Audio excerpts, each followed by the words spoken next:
Hello, everyone.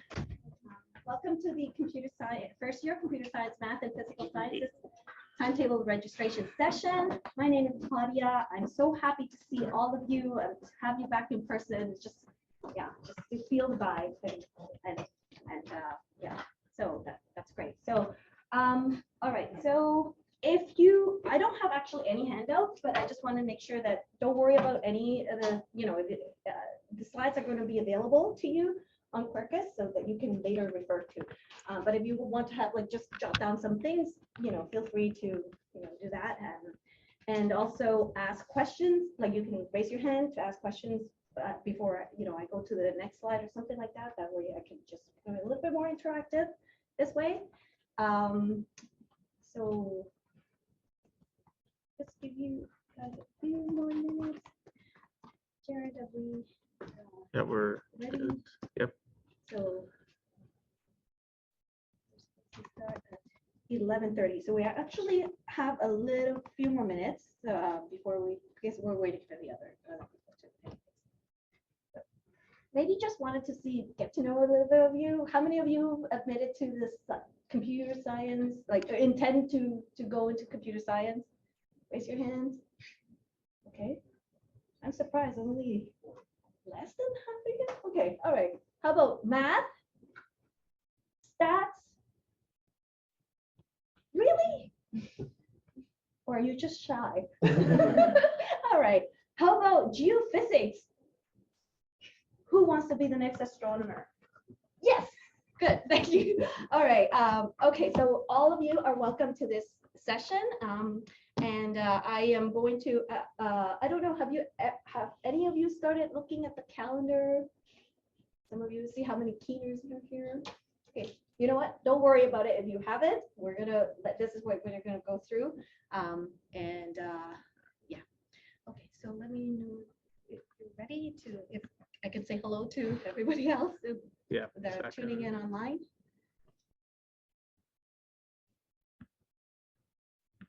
Yeah, we got some people already. Oh, okay. So, how many? 14. 14. Okay. Yep. So this is probably going to be it. All right. So welcome everyone to the session. My name is Claudia, and welcome to those who are tuning in online from your little break. So I just want to make sure. Yeah, I don't want to go too early because otherwise people may still be coming in online. So here's our agenda.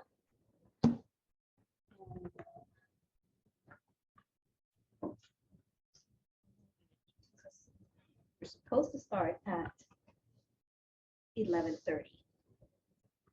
Have a little bit of time. How about this? How about you say hello next to the person beside you and just tell them where are you coming from? Are you from Toronto or coming from far? How many of you are from GTA? Okay, how about you? How about anyone from outside GTA? Great, thank you. Thank you for coming all the way. How was the commute? Okay? Yeah, took the train from Collingwood. Okay. And how about anyone out of province? Probably online, right? Okay. And anybody here from visiting from the States? Good. All right, that's fine. So all of you, welcome. So okay, I think I'm going to start. All right. So in this session, there are 4 things that we're going to cover really quickly this afternoon. And the first thing are the steps and key dates for completing your course enrollment on July 21st. This day you will not forget, because this is the day that all first-year students are to be enrolling in their courses, and that is according to their start time. So we're going to go through those dates specifically, and then basically once you enroll in courses, you pay your fee by the 31st of August. That's when you complete your registration, and your status on ACOR will change from invite to registered as a student, first-year student. Now, how many of you, not sure how many, some of you may have transfer credits. Raise your hands if you have. Yeah. So some of you may have transfer credits, and that's okay. So typically you shouldn't be more than 4, but if you are more than 4, technically you're considered as a second-year student. So you may have a different start time. So if you're one of those students who have more than 4 transfer credits, we can talk about it. Like you have questions about those transfer credits, I'm happy to stay behind to answer those specific questions. But for this session, I'm going to be strictly sort of focusing on first-year students. So we're going to also discuss strategies for choosing courses, your first-year courses, with a focus in obviously computer science, math, and physical science programs. We're going to look at some of the patterns that you will see in some of your first-year courses when you're choosing your courses in this area, in this stream, and ultimately doing the nitty-gritty, dirty work of building your timetable. How many of you are excited about that? Yeah, some of you are, I think, but some of you may be a little bit intimidated because maybe your guidance counselor used to be doing all of that work. And if you have a question, you always call them. But no, you will be, and this session is specifically here to provide you with those tools and knowledge in order to be doing this. And in fact, you will be doing this and you're following this kind of like rhythm of like enrollment courses and every year until the year that you graduate. Okay, so these are the important pertinent dates that are coming up for you. So today is the very important day that you're attending this academic orientation, where you're going to be learning more about how to use the calendar and timetable. These are the 2 main documents that you're going to be referring to a lot as you plan ahead for your course enrollment and making your timetable. June 20th, which is coming Monday, is actually the first day where you can start actually uploading or putting the courses you want to Acorn on your enrollment card. Okay, if you had previously done that, I don't know if you have, but if you were too keen or keen to do that, you may have to redo that because we're going to reset it. We're resetting this and starting on Monday with the new information on the timetable, because some courses, if you had previously put on the enrollment card, may actually be following the last year timetable, which may not be accurate. So starting on Monday, you can start loading up courses you want to plan on enrolling on the day of the 21st. Okay, Acorn, anybody have tried logging in? Good. Most of you should be able to, and you should try to do that, and so that you'll be ready to know how to log in and gotten your user ID up ready to, yeah. So then the next day, starting on July 4th, you can log into Acorn to view your start time.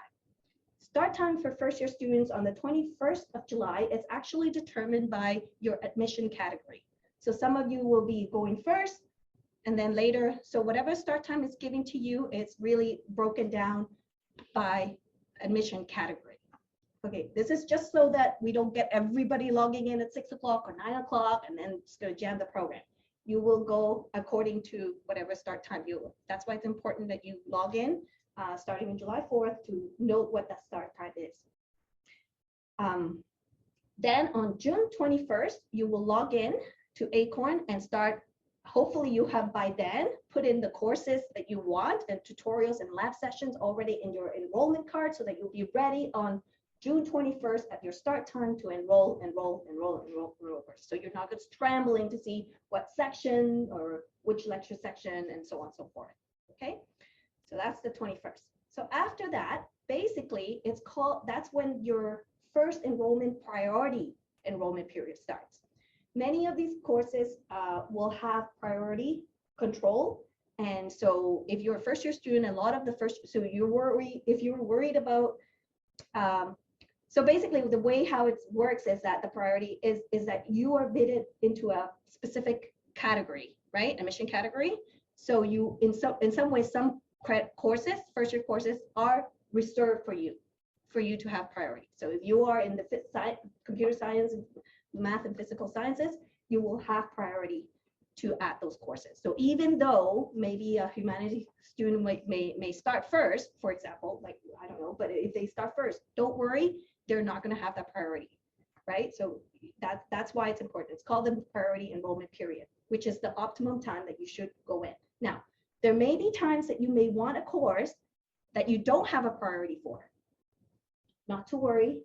that's when the general enrollment begins, and that's July 29th. So that is another date that you may want to sort of remember or to put down. If there are any courses that you do not meet the priority at that time, then that will be the date that you go in, okay, at 12 p.m. Okay, then I think after that, on August 3rd, the courses will be open to anyone. So if there are spaces, so don't wait until August 3rd, because by then you may or may not be able to secure the course or the section that you want. Okay, then basically August 31st is the date that you have to complete your payments, and at that time is when your status changes from invite to officially register.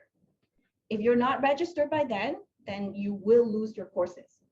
So then there's no guarantee we can put you back into and there's a late registration fee of $61, but hopefully you're not going to get it. That's why these dates are important. Then September 8th is when class for F and Y classes begin. So that is the fall sections or year courses will begin. So this section code is actually found in the timetable, not in the calendar. So earlier this morning, we looked at the calendar. Denise showed you where to find the course code, and you can see that there are H courses, which are meant as a half a credit, and then you have Y courses that are full credit. But in the timetable is when you find the section code that tells you when the courses will begin, or when it is offered. So F courses is the first term, starts in September. And then S courses starts in spring, in January, and then Y courses is year long. So that will go from September till April. So waitlist courses, there will be some that have waitlist courses. That this is a date that if you were put in a waitlist for a course, on this date it will end. And then basically after that, there's a few more days until September 21st that it's called the lottery or whatever. So if the course becomes open, it's first come, first serve.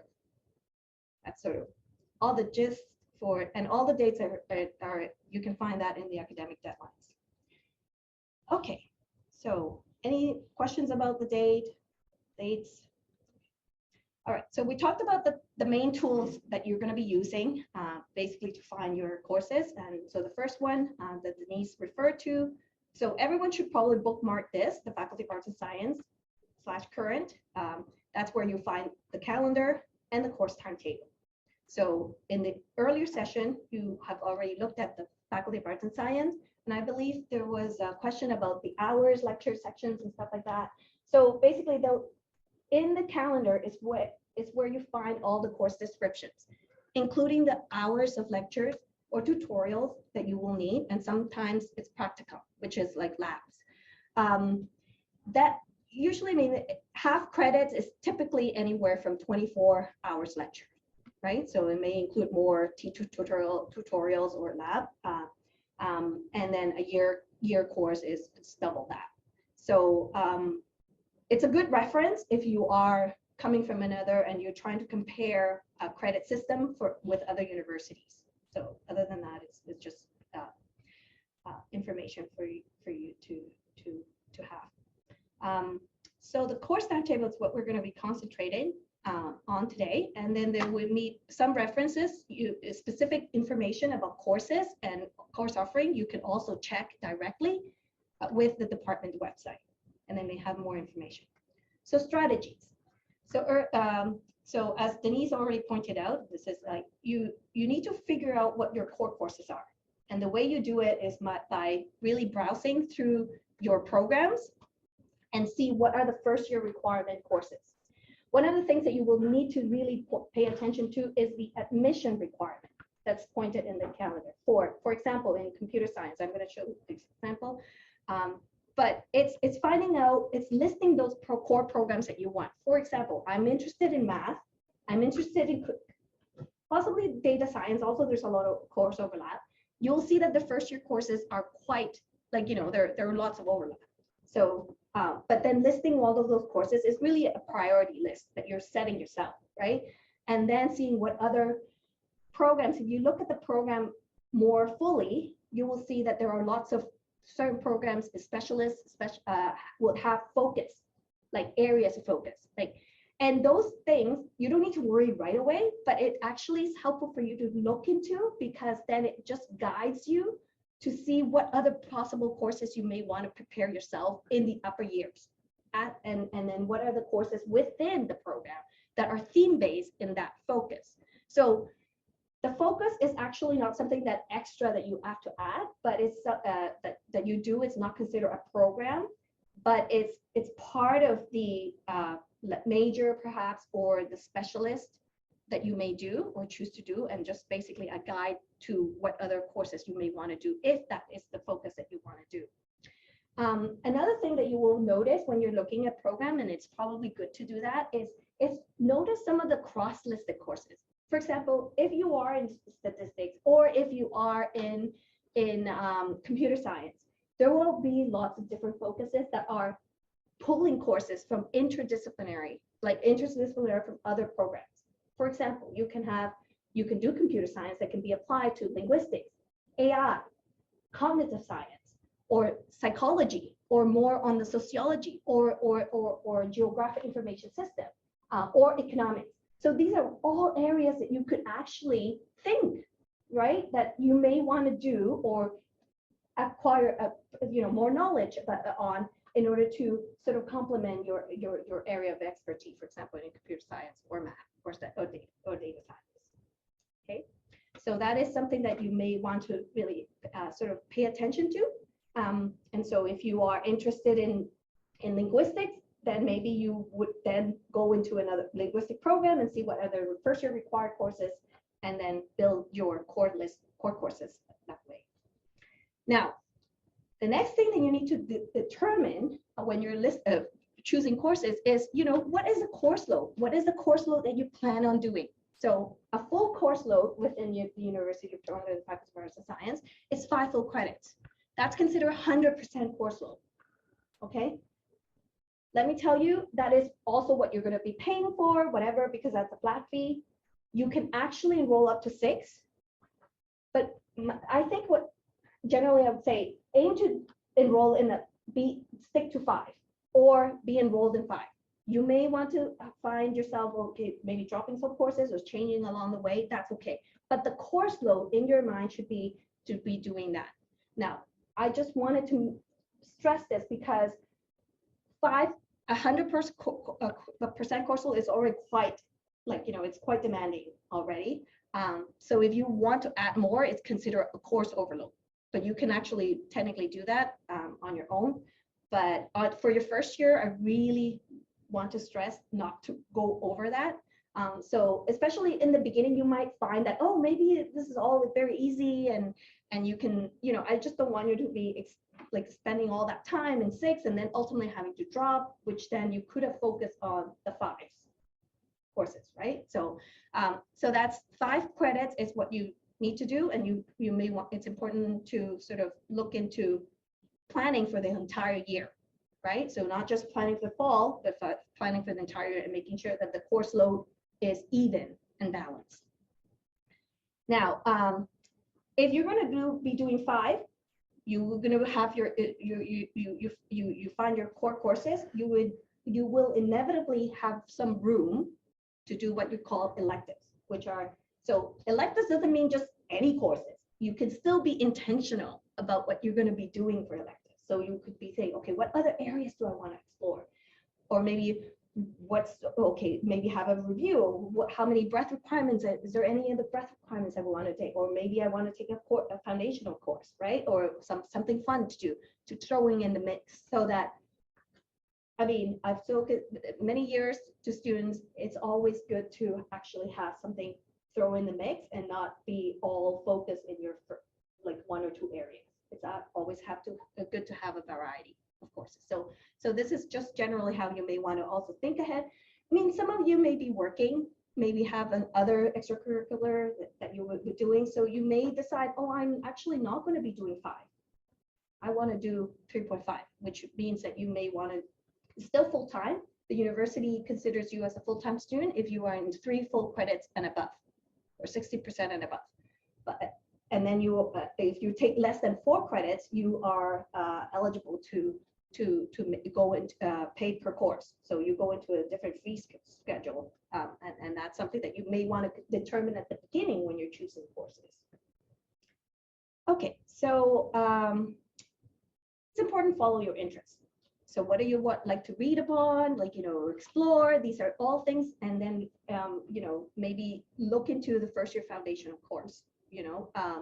So Denise already mentioned that this is the only opportunity you can do. If you are, let's say, specializing in computer science, I would say maybe you don't necessarily need to, if you like, you can take one of the first year foundational in the same field. But the truth is, you're going to be in the same field. You will touch on those things. So maybe you want to use this opportunity to actually step out your comfort zone. Some of these courses are really fun, and that might actually help you explore other areas in a non sort of threatening way. And you may, I have many stories where students find like, oh, I'm so glad I took this course because I just thought it was fun, but then it really led me to want to actually pursue this discipline further. So that's something that I will, And in the first year foundation, there are 13 of them that are actually offered at Innis. So again, you can choose, you can take a look at the Innis website for the Innis, the FOIF courses at Innis specifically, and those are the ones that you will have priority also to get into them. And they are actually, because they are offered at Innis, you'll be around, you'll be able to sort of take advantage of being in the vicinity and the resources and getting to know friends. So again, you don't have to fulfill your breadth requirements in your first year. You can do that later on. I think I would say make the priority in your first year to try to look at all the possible programs that you may possibly want to do, and then take those courses so that at the end of first year, you have some options for applying to program, right? Because remember the YF courses are not really courses that you actually can use for program purposes, entry purposes. Any questions so far?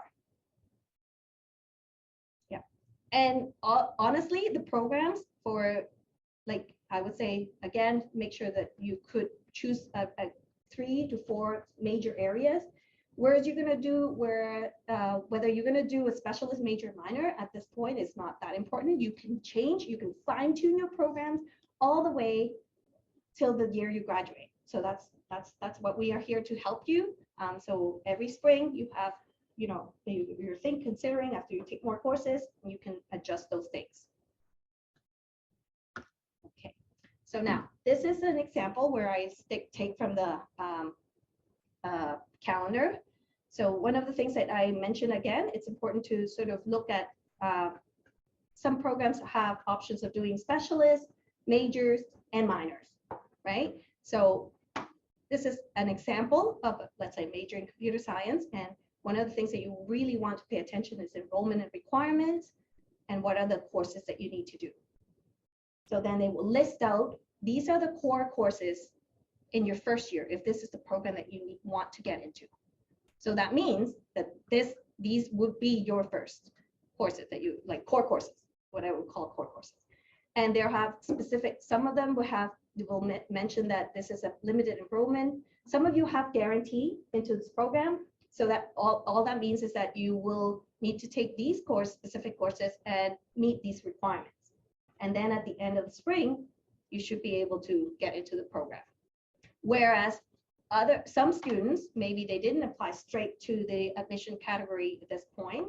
That's okay. You can still apply for computer science, but you will follow these other sets of requirements, right? So you will take 148H and 165, which is mathematical expression computing, or / you will see that means or, you have an option, and this is the more advanced version.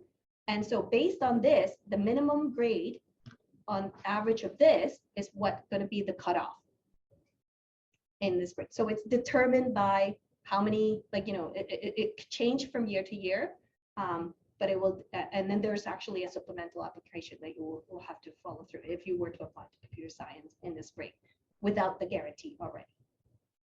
Any questions so far? Yes. What if one of the courses that we need to take for a program requirement is under a different faculty? Like which one? MSc 120, it's under engineering. Okay, yeah, that is another mathematical, like physical program that I will talk about, but yeah, I will talk about that. Yeah.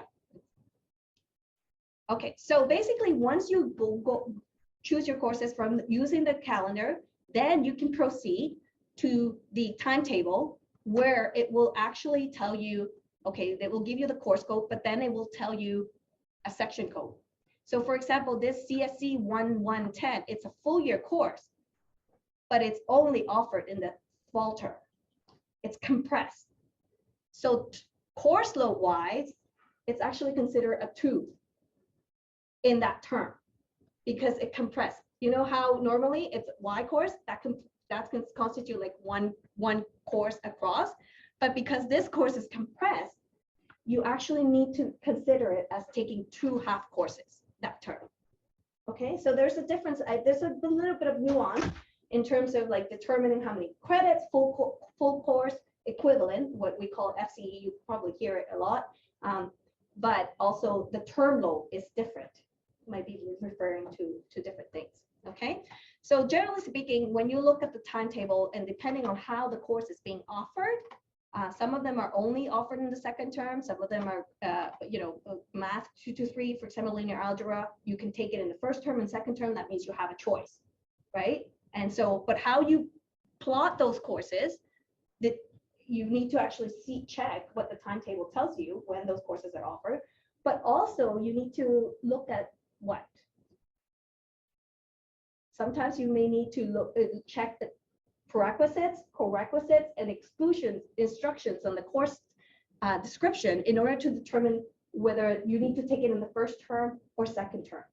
Because if you have a course that has a prerequisite, let's say, I don't know, like maybe you want to take 2 to 4, math 2 to 4, which is linear algebra 2, you cannot take it, even though they're maybe offered both terms, you cannot take it in the first term if you haven't taken 2 to 3. Right? So you may then have to plan it that different way. But if you only taking 2 to 3 and there's no other prerequisite, you can actually choose to take in the first term or second term. Okay, so these are all sort of reasons why you need these 2 documents. Okay, so going back to the question you asked earlier about other patterns and required courses for other programs, other math and physical sciences, here are some examples that I pulled. And you will see some patterns. Pink, you see physics. So in the area of physical and math sciences, not all of them will require physics, but a lot of them, some of them do. Some of them might require chemistry, depending again on what it is that you actually want to get into. But invariably, no matter which program you choose from this stream, the one common thread is what? Calculus. That's right, math. You can't get away from that. So any questions so far? So you talked about the material science. That is actually a combined, it's a program that is offered jointly with engineering. But so there would be courses like biochemistry and the MSc courses, you can still enroll in them. You will still enroll in them as an arts and science student. Will I be able to enroll that Yeah. on the 21st? Yes. Oh, okay, because Acorn says I don't have priority for it. You may not have priority for it, but then that means, but usually there are spaces available. So that just means that you, enrollment control wise, they will obviously have to put the students in the Faculty of Engineering first, but they will invariably have a lot of, we have never had issues of students not being able to enroll in that course. But if you have, then you can contact us. But what it means that if you don't have the priority right now, you have to wait until July 29th. That is the day that you have to remember to go back in to then add this course. Okay, that's a good question. Anything so far here? So blaring all the stats, it's offered both terms, but you can choose. Sometimes many programs also require linear algebra 2 to 3. In fact, you don't have to wait to second year to take it. You can take it in your first year. And then maybe you can sort of balance it so that one term you take linear algebra, and then the other term take 130, stat 130, like so that you can sort of balance your course load that way. Now we're going to talk about variance, because as you can see here, even the calculus, for example, they have a slash. So what does that all mean? So which one should I take? So if you see in the calendar, you see a comma, then that means it's a combination. So you need those two, math 135H and 136H. But slash means or. So that means you have a choice. You can do math 37 or 157. So the question then comes, which one should I take? What would be appropriate? Then that's what we're going to be talking about, variance. So if you look at the math courses, I just kind of did a clip of the first year, all the variants of first year math courses. You can do a quick look, and then basically the first course is calculus linear algebra for commerce. So if you're not in commerce, then maybe that's not probably for you. This is the standard. The calculus 1 and 2 are the standards for all purpose. Life science students would be taking that as well. Then the other 137 is typically the one that is recommended for all math and physical science students, including computer science, although you don't have to, but this is actually the recommended one that you do. So this one already would include some proofs which you need, and it's a good complement to to help you with CSE 165 that you're going to need to do the second term anyways. All right, and the math 157 is really more analysis and more theoretical, and really is intended for specialists. So all of this is important for you to, you could go into the math department to sort of, they have a little bit more information in terms of, and give you a sample of what it is, what's the difference, and you can sort of try out the math questions that they have to determine. But if you have more questions, definitely talk to them. There is I think in the past they have something called drop down, but at this time I don't think they do have the drop down option.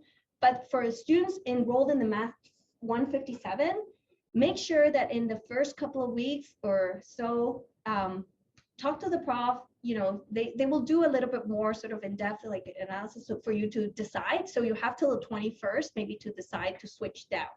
Okay, so that is something that you might want to keep in mind, but I don't want to deter you. It's fun. So if you really love math and you think, it is a smaller class, so that's something that you could really, consider. Now, 198, 199, these are meant for non-science students. So obviously, if you really like the topic, you could, but it's really for non-science students. And that's, make sure that you don't mistakenly take these courses thinking that they count for your program. Any questions? All right, so with CSE variance, again, I think that is determined by which stream you are applying to. So if you have a guarantee, then the CSE 110Y and 111 are the two courses that you will have to take, the combination. But if you're not with a guarantee, you can start with 108 if you absolutely have no programming background, and then take the 148 and 165 in the second term. And then again, these are the seminar courses. So, actually, one little trick I wanted to say: if you go in here and into computer science and you pull down breadth requirement, you can, if you try to say breadth 3, it will filter. There are courses in computer science that actually will fulfill the breadth 3 requirement, like Computer Science Society or something like that. So sometimes if you're looking for breadth requirements within your own program that you can choose, and also, kill two birds with one stone, then, you can use this little trick here by, filtering breadth requirements. All right, so first year chemistry and physics variants. They're a little more simple. There's only two versions of it. You take the chemistry 1 organic, the physical and organic chemistry combo. I think they have to be in this sequence. And then, or you take the 151Y version. So again, the higher variant is intended for specialists.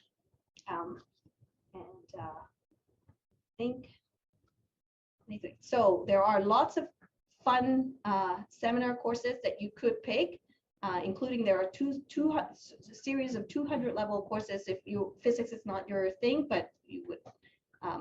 So for those students who are afraid, I mean, probably not you, but many people who avoid breadth 5, there are actually many options in breadth 4 or 5 that I can recommend if you are afraid of doing that. So this is again, it's just making sure that you read the course description carefully so you don't accidentally take a physics course that, again, is not intended for your program.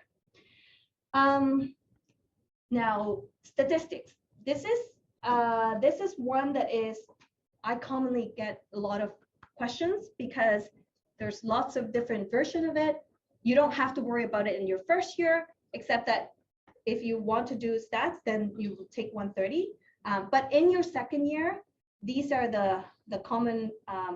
If you have two programs, let's say you're going to do a computer science major and then you're going to do economics. Guess what?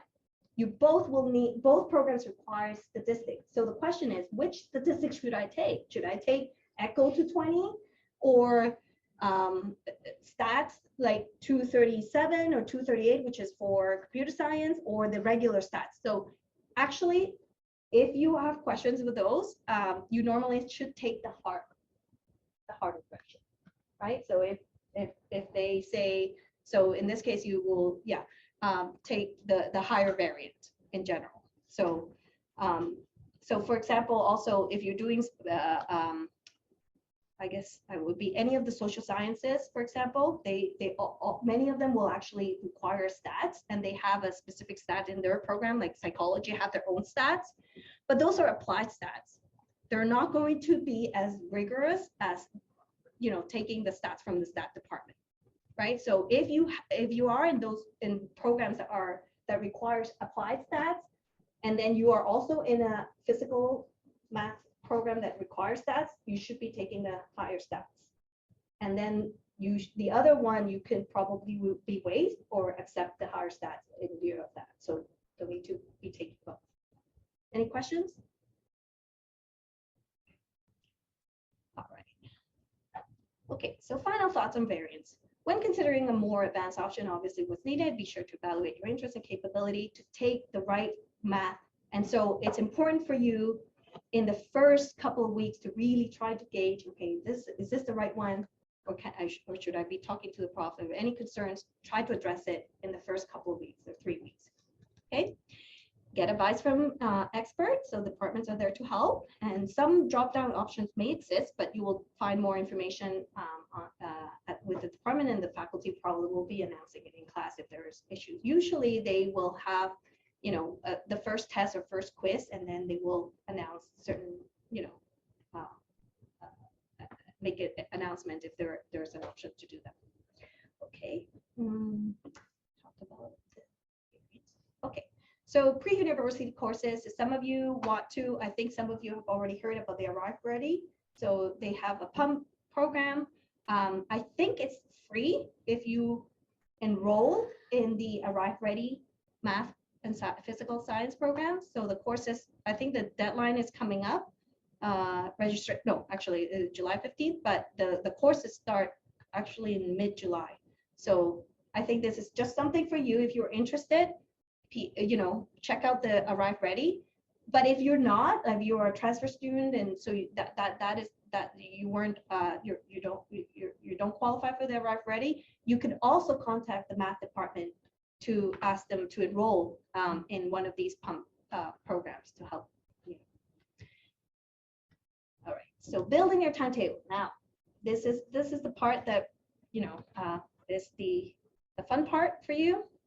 So this is an example that I'm drawing upon, like as a student, I'm just listing my programs. I say these are the 2 main programs that I want, and then other areas that I discover was linguistic and cognitive science. You just start building the core courses, right? And then you have room for 2 elective. So you could look into the timetable, and these are some of the courses that I kind of found interest, and I start jotting them down. I made a note, 2 to 3, even though it's a 2nd year course, but it's recommended in the 1st year, so I might actually want to take that. So go ahead and take that. So it's always good to have backup electives in case of time conflict when you're starting plotting in your timetable, going into the timetable. So always also check prerequisites, so that you are putting the courses in the right sequence, right? So you can actually start taking courses that you don't technically have the prerequisite, as long as you're enrolled in the course that is considered as a prerequisite. So you can plan that way. All right, so, and make sure, there are courses that have co-requisites, and that means you have to enroll in both courses together unless you already have done it. So on July 29th, you know how I said to plan for 5? So in your first round of enrollment, enrolls up to 5, right?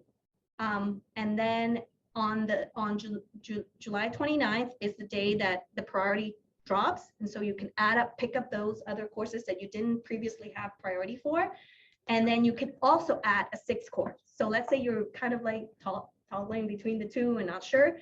You can go ahead and enroll in 6 and then maybe attend the classes, check them out. And then hopefully by the 21st, like in the first week, decide which one not to take and stuff like that. So that is something that you can do starting on July 29th. Any questions so far?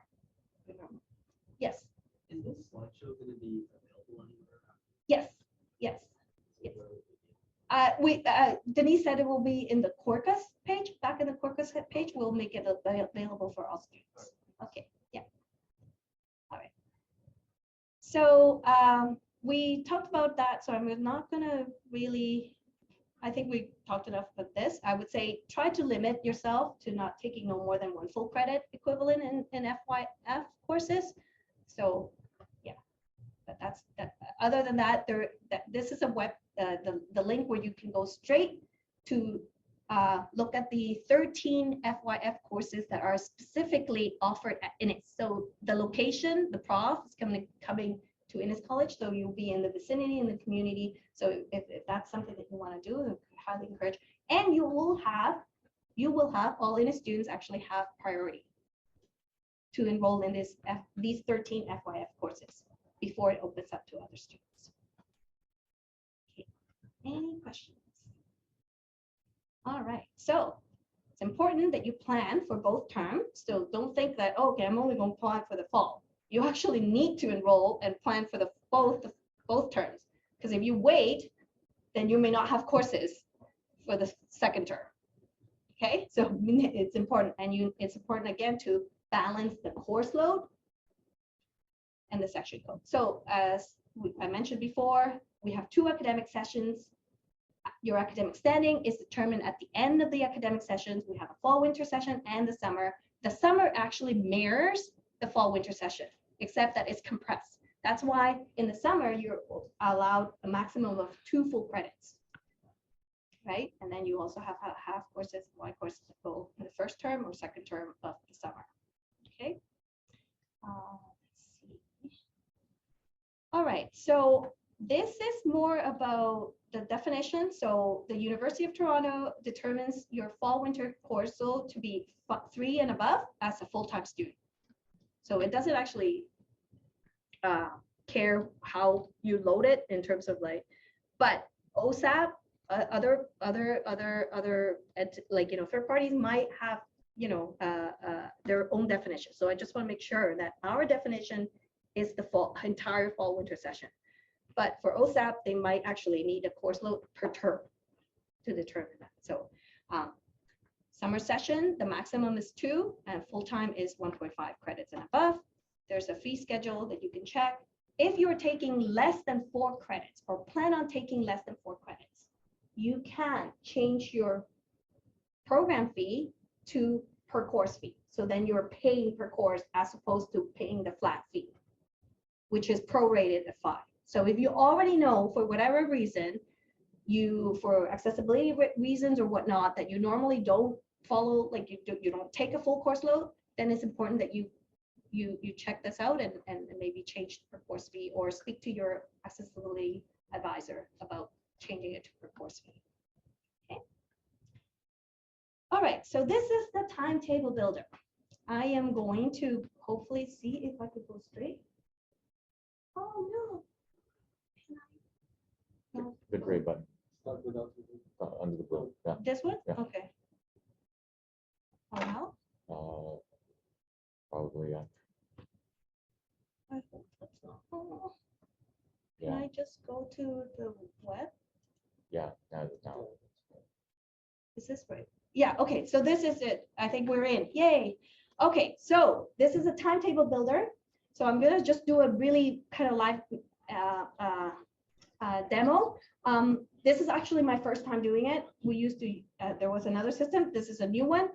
So you start always by choosing the faculty, okay? And you choose one. Don't make this. You can actually take courses from UTM and UTSC, or I think UTM and UTSC. If you live near to UTM or UTSC and you want to take a course, you can actually search your timetable. And as a Faculty of Arts and Science students, you are able to take courses from there. Just as it. So you may just pick them. But by default, I mean, assuming you're here, you want to take courses here. So here's the thing. If you are a St. George student, your degree requirements also requires you to take at least 10 credits, have to be from U of T St. George campus. And how do you know you're taking U of T St. George campus? Well, the courses will end with a 1, right? So if it's UTM, it will be a 5, UTSC, it will be a 3. But if you have a 0, it's actually some courses that are field courses. That could be summer abroad or whatnot. But this typically is the first 3 letters is the department, then the number of series, then the value of credit, and then this is the campus. And this is the section code. This is the code that tells you this course, it's a full credit that extends for the entire term. Okay, so from September to April. And then you can view the legend here. These are the priority legends. So if you are an example here. So this course, for example, is, I don't know why this course comes up because it's not even an arts and science course, but anyways, let's look at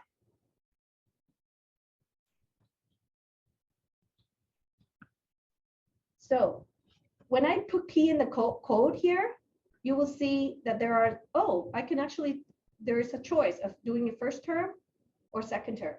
But in this case, you know that you have to kind of take it in the first term because you cannot take 136 without having the 135. So I picked this one. And here you can actually also, I think by default, I just put show me all the sections, because otherwise, like unless you're only looking for a winter session, then you can take out some of this. And then you can do a search. So now when you go into it and you have, they display, so here's the course, the legend, and there's more course information. Sometimes they actually have enrollment information here that you may be pertinent and important to see. So again, you can quickly review what the prerequisites and prerequisites are, because that is your responsibility. Acorn does not check for those things. So if you're not enrolled in the right course or without the right prerequisites, it's not really in your best interest to do that. So I'm going to stress that, you know. Then then the next thing that you want to see is here. You'll see that there are many lecture sections. Make sure you choose one. You must be in a lecture section and you add it to the timetable. So a lecture section is tied to a specific location, a delivery mode or something. So, but once you're in, that is the section you're in. That is the course you're in. And that's the time that you commit to. And when you do commit to it, if it's a Y course, you actually commit for the both term. You cannot change the lecture section halfway. okay, or tutorial. That's why it's important for you when you're planning to plan for both terms. Okay, so then let's say I don't know, I'm gonna add this to the timetable. This is the time I wanna, I'm not a morning person. I'm gonna choose 3 o'clock, okay? Then you need to scroll down, make sure you scroll down. And if you see tutorials, then that means you also have to choose a tutorial. Okay, so for now, I'm just gonna, again, I'm not a morning person. Just gonna quickly look, oh, okay, maybe 10, okay, I can deal with 10 a.m. Okay, that's fine. So I'm just gonna add it. Doesn't matter at this point. I'm gonna show you, okay, so make sure you scroll down more in case that the class has practicum. So you see there are a lot more tutorial sections, correct? So then you can also display it and see, okay, did I? Okay, let's say, okay, this one works. So I added it. And then you can display it, and then you can see actually how it works out. So if there is a time schedule, it will be red, and you can then go back and find a section that works, you know, and go back and forth. So once you do that, you can print it out, and that way you can basically use this format, because these are the codes that you need. The tutorial or not, the lecture section that you key in on Acorn to enroll, to put it in your enrollment card. You have to be very specific, because otherwise, and make sure that if you have a few lecture sections, to have it, like in case, you know, when you go in and you enroll, it's full, then, you know, you have another, lecture section that you can go to. Okay, so basically you build your timetable this way, and you will have to do a lot of back and forth to make sure that sort of get to that. Okay, any questions so far? Yes? So if they give us the option to do a tutorial, will we have to take at least one? Yes, it's mandatory. Again, that's why I say, if you see a lecture section, always, all classes, you have to enroll in a lecture section. You have to choose one, and then tutorial is the same. And if you see practicum, you have to. They are all compulsory components of the course. And in fact, tutorials are very essential, because that's where the class is broken down into smaller classes. And usually there's a TA, and that's when, like, you know, quizzes happen. Sometimes tests would happen around that time too, or like, you know, more practicum, like one-on-one participation marks and stuff like that. So it's not remedial or, like, you know, optional thing. It's actually part of the course. Okay. Good question. Anything else? Yes. On that page, it is just listing the places where those courses are being taught, and some of the instructors is to be announced. Yes, and locations are also to be announced. Right. So yes. about So, when does that info get released? End of, hopefully mid to end of July. Here, this is what it is. So so the timetable will be, so all the lecture sections, let me talk a little bit more about the lecture sections. So if you see a L01, so usual 01, it's like, meaning it's day section. So if you're looking for an evening section course, it will start with 5, L5. That means the course will start after 5 p.m.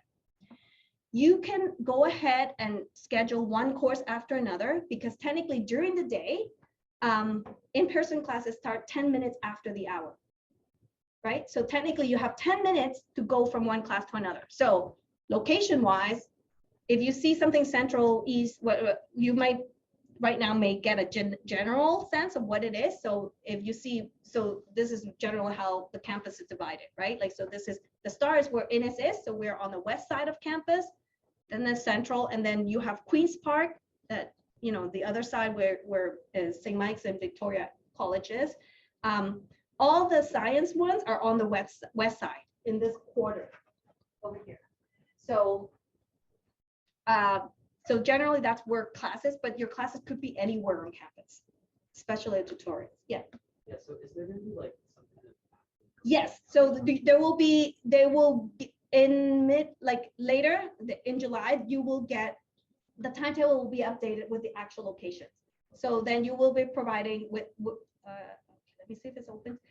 So there's a all the buildings have codes, and then you will say, okay, that was going to be an SS room 11006 or something like that. That's how you find your location.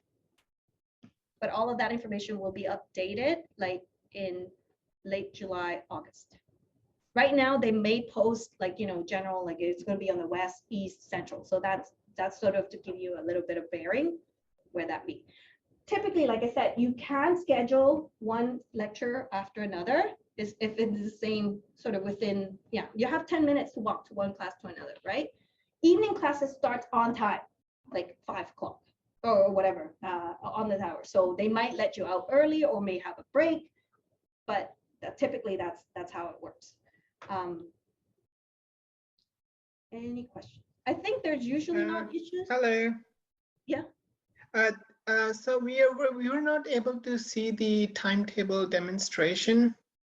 Oh. The screen didn't change. It was just Okay, stuck on. I can put there's a 3-minute video demonstration that I can also provide at the link in the Quarkus, and then that will sort of walk you through that. Great, thank you. Okay, thanks. Okay, so this is basically how in the timetable, if you go further, I'm using the Bio 120 as an example, because some of you, I don't know if you are taking Bio 120 or chemistry, and you have to coordinate labs. So this is an important timetable instruction that you need to read because the lab happens on the, starts, I guess, on the 19th of September or on the 26th, and they alternate. You don't meet every single week, the lab. You can schedule a chemistry and a biology lab on the same time slot, just like here, but you'll see, you see how the timetable will tell you, oh, it's conflicting, but it's not actually conflicting if you choose alternating lab that ends with a different digit.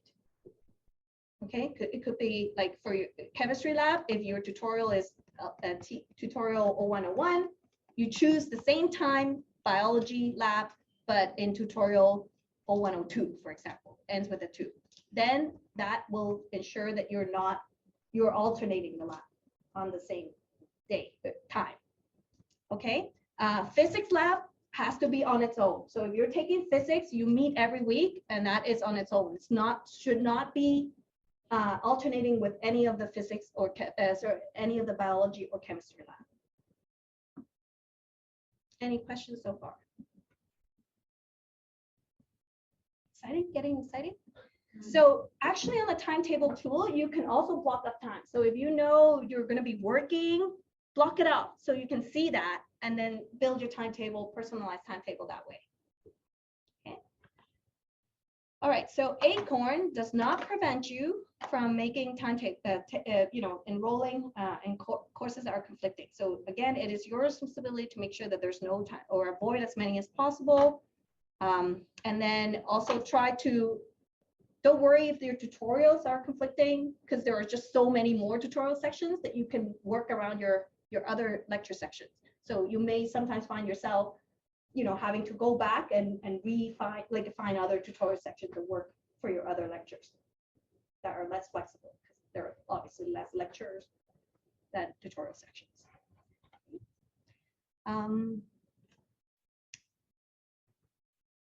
Right, so that's the instructions that it said. Okay, so again, this is just to wrap up. Again, in terms of getting your bearing, the priority enrollment period starts on the 21st for all first-year students.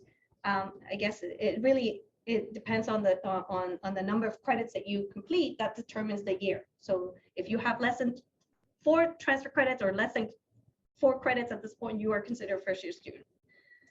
When you complete your 4th credit, you will then become a 2nd year, and so on and so forth. So that is, the year of study is determined by how many courses you complete by the end of summer. Okay, so the next day is this July 29th that I mentioned. And then there are some dates that they're called non-enrollment dates. So, and that's, so these are just for you to know, because when you go on Rosie and you try to change something and then it says no enrollment, don't freak out. Check to see whether this is one of those dates that doesn't have course enrollment. my screen. Okay. Lost. Okay. Okay. All right. All right. So this is how, like, typical timetable. I tried to, pretend to be a first year student, and this is what sort of come up with. Again, it's balancing your term load. Remember here, this course is considered 2. So you go 1, 2, 3, 4, 5, and then 1, 2, 3, 4, 5. Now it's balanced. Okay. Okay. So now what does it mean to be registered? So at this time, you are all invited to enroll. So on Acorn, you'll have a status says invite. And what triggers the registration is the fee payment. Okay, so once you start course enrollment, you can check on your student account, and you will see the fees loaded. And then all you have to do, I guess, the first installment of fees, just all of the fall term, in order to trigger the registration. And the deadline of that payment is August 31st. So you can either pay, or if you're eligible for OSAP, Ontario, or any provisional loan, is to defer your fees by that date, same date. Okay, and if you have a scholarship, for example, then you could also contact us, and you can defer your fees with the scholarship as well, and we can process that at the registrar's office as well. Okay, so note again, you can check your invoice on Acorn. It's all done payment online anyway, so the instructions are there. You can just I think this is just yeah, you can check out the fee schedule payment. It's not on the website at this point yet, but it should be by updated. The 2022-23 fee schedule should be then updated in mid-July, or by the time you enroll courses, actually, so in early July.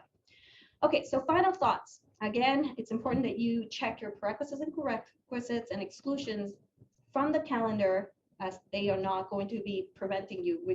Acorn does not check. So if you enroll and you're in, you're in. But however, it doesn't mean that the departments don't check. And sometimes they could check way after class started. And the 21st of September is the last day you can change F or Y courses. So you really want to make sure that that is the day that you will confirm what at least your F and Y courses are going to be, so that there's no surprises. Okay, Acorn okay, that's planned accordingly. These are the dates. We already talked about waitlist. And the 21st is the last day that you can change the course fee. Talked about Arrive Ready, and yeah, first year learning community program. You can, I think the deadline is coming up on July 11th. So basically what that is that according to your stream, there is a CSE1. They are kind of, so you will, if you enroll it with them, you will participate in this other section that you it's kind of like an additional section where you have a faculty and a peer mentor to be guiding that group. So it's kind of like your home forum. So and to kind of like help you with transitions. So then that is something that if you are interested in doing, but the tricky thing is that you will have to adopt their timetable. So it's like they accept this, you will move together in a cohort with that group. So you'll be taking the same lecture sections of CSE, for example, if you're in the CSE program, and then, yeah, so that's the only thing. So if your schedule once is looking different, or you want to accommodate something else, that may not work for you. Otherwise, yeah. Any questions about? Hi, Claudia. Yeah. Excuse me. I have a question. Yes. So, some of the dates, it has a specific time associated with that. For example, sometimes registration or enrollment starts at end of the day. So end of the day, I assume that's like 5 or 12, but regardless of that, what time zone is that time in? Is that the local time, EST. Toronto, or? It's Toronto, where we are, Okay. EST. Perfect, thanks. Yes. Good question. Yes. So yeah, always, yeah, make sure that we're talking about yeah, I think we are all, for reference, we are in Toronto, so that this is, yeah. Any other question? Okay, I think that's pretty much covers everything. How are we doing with time? Good. All right. So if you, I think we are okay. We're gonna run over a little bit, but if you have any questions, I'm gonna be here and you can come up and ask. But otherwise, you could then, I think that go on and get head your go your way back to the Innis Green, so to have lunch at in the Innis residence. I think. No, the Innis Green. So Innis College, but the green, the quad in there. So you'll get box lunches and you get to talk to more people. So yeah, but I'm gonna stick around here a little bit for if you have any questions. Thank you.